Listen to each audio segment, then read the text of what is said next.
Já comprou todas as prendas de Natal? Lembrou-se da sua? Estamos a oferecer 40 passes anuais da Zone e um deles pode ser seu. Assine hoje até 55% de desconto e habilite-se a ganhar. Tudo em observador.pt. Notícias.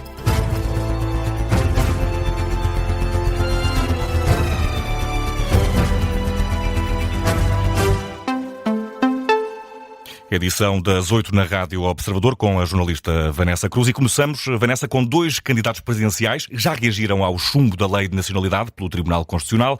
Catarina Martins aplaude.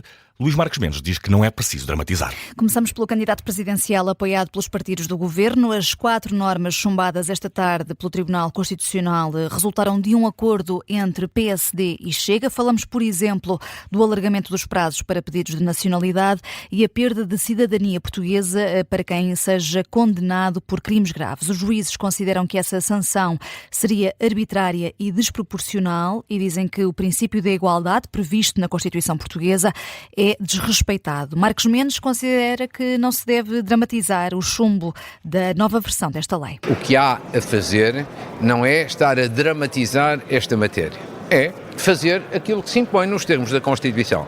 O Tribunal Constitucional decidiu, o Tribunal Constitucional tem que ser respeitado. Finalmente, acho que nos temos que habituar todos a esta ideia que é muito democrática e muito constitucional, que é assim, podemos gostar ou não gostar, mas as decisões do Tribunal Constitucional são para respeitar.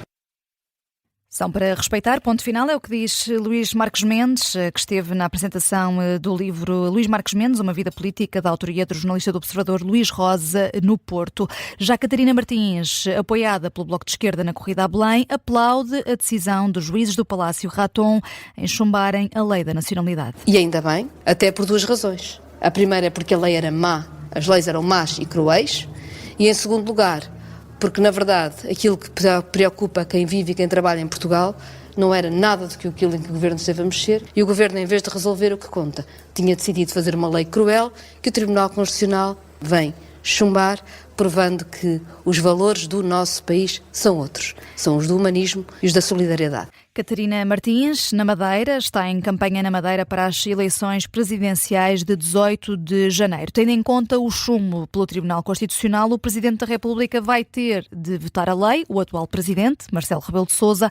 O Parlamento vai ter de a rever e depois o dossiê ainda pode calhar nas mãos do próximo Presidente.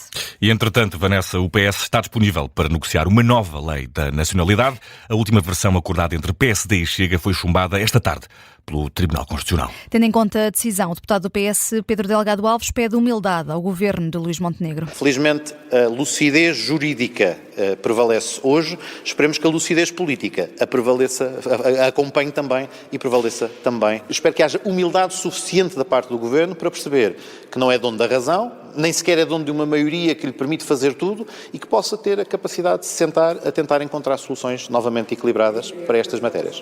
É o apelo do Partido Socialista. Mas da parte do PSD ainda não há uma resposta direta, Vanessa. Não há. Há a pergunta sobre se a aritmética parlamentar na revisão da lei é para manter, com o Chega, ou se o PSD se vira para o PS. Desta vez, António Rodrigues diz apenas que o objetivo será sempre seguir o rumo das políticas do governo. É bom que digamos, nós faremos um percurso idêntico àquele que fizemos na Lei dos Estrangeiros, considerando as disposições que o Tribunal Constitucional considera inconstitucionais, mas também considerando aquelas que nós concordamos relativamente a essa matéria e que fazem parte do próprio programa de governo e da vontade e da política que o governo tem exercido nestes últimos anos. O deputado do PSD, António Rodrigues, nos Passos Perdidos da Assembleia da República. Já do lado do Chega, o que o partido tem a dizer, Vanessa, para já, é que o Constitucional está a entrar no jogo do PS. Foi pela voz da deputada Cristina Rodrigues aqui na Rádio Observador. Aquilo que nos parece é que o Tribunal Constitucional está a fazer oposição à Assembleia da República e acho que temos que olhar para isto e perceber realmente o que é que está a acontecer com o Tribunal Constitucional. Há aqui um desrespeito por uma maioria parlamentar que é alargada, há um desrespeito pelo voto dos portugueses, porque este foi um dos temas mais abordado e mais falado durante o período eleitoral e, portanto, o Tribunal Constitucional está a tentar entrar no jogo aqui do PS, de efetivamente atrasar na Secretaria.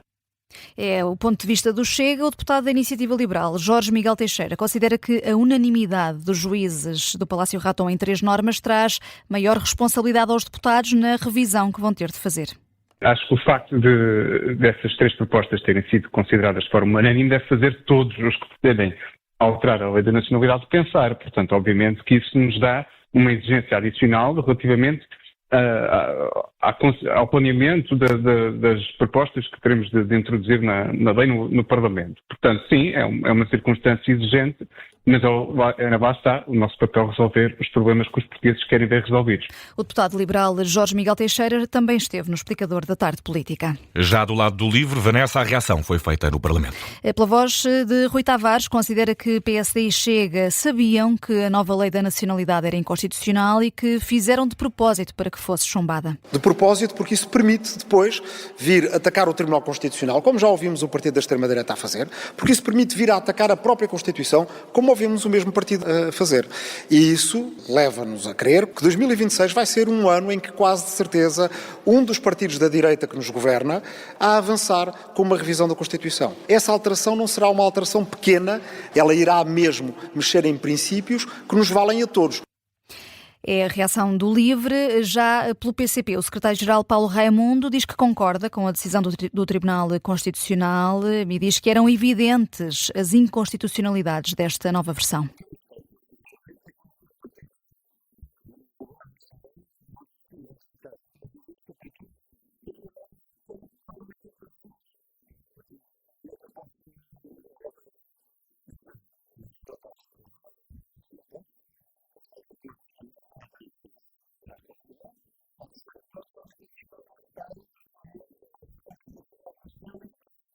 Paulo Raimundo, num registro da agência Lusa, numa conferência de imprensa, depois de uma reunião do Comitê Central do PCP.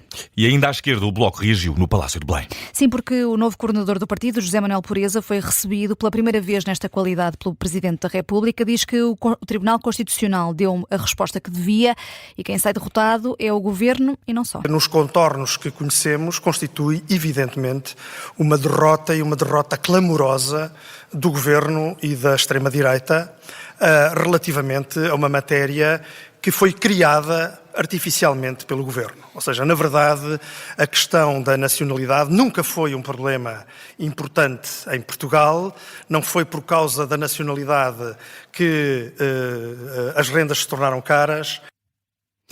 O sucessor de Mariana Mortágua na coordenação do Bloco de Esquerda, depois de ter sido recebido em Belém por Marcelo Rebelo de Sousa. E também a marcar o dia de hoje a notícia de que amanhã a Ministra do Trabalho se reúne com o GT. Entretanto, a CGTP pede também uma reunião, Vanessa, mas diretamente com Luís Montenegro. A Central Sindical diz que a greve geral da semana passada foi um sinal inequívoco de rejeição da reforma ao Código de Trabalho que o Governo quer fazer, o famoso pacote laboral. A Ministra do Trabalho considera que a CGTP se auto-excluiu das negociações logo no início por ter rejeitado a proposta do Governo meia hora depois de a receber. Ora, o Executivo, desde então, só tem negociado com a UGT. Há encontro marcado para amanhã às 5 da tarde entre a Central Sindical e Rosário Palma Ramalho, a Ministra. Hoje, a CGTP, liderada por Tiago Oliveira, quer ser recebida não por Rosário da Palma Ramalho, mas por Luís Montenegro num encontro a agendar. Ainda não há resposta por parte do Governo. 8h07. É tempo de atualizar outras notícias que também estão a marcar este final de tarde e início de noite de segunda-feira. E começamos com o futebol, com o Sporting à perna. O Futebol Clube do Porto recebe o Estrela da Amadora. Mais daqui a pouco, às 8h45, é um jogo da 14ª jornada da Primeira Liga. Vamos em direto até ao Estádio do Dragão, conferir o ambiente, Ricardo Loureiro e o 11 escolhido por cada treinador.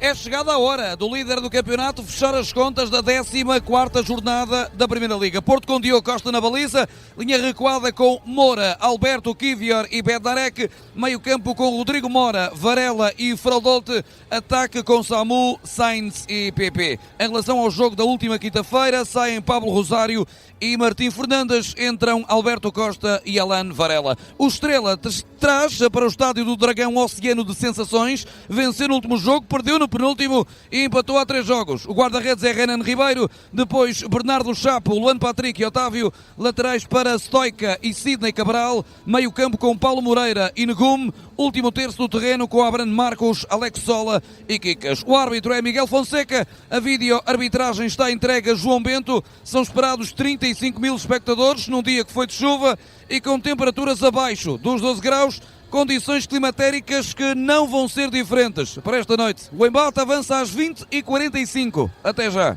Daqui a pouco, até já, Ricardo Loureiro. O relato fica a cargo do Ricardo Loureiro. Os Dragões têm de vencer para voltar a repor a vantagem sobre o Sporting. A emissão especial começa aqui na Rádio Observador depois das 8h30, conduzida pelo nosso Vicente Figueira. Já começou em Berlim a reunião entre o presidente ucraniano, os líderes europeus e os enviados especiais dos Estados Unidos, sendo que, afinal, Donald Trump também participa por videochamada.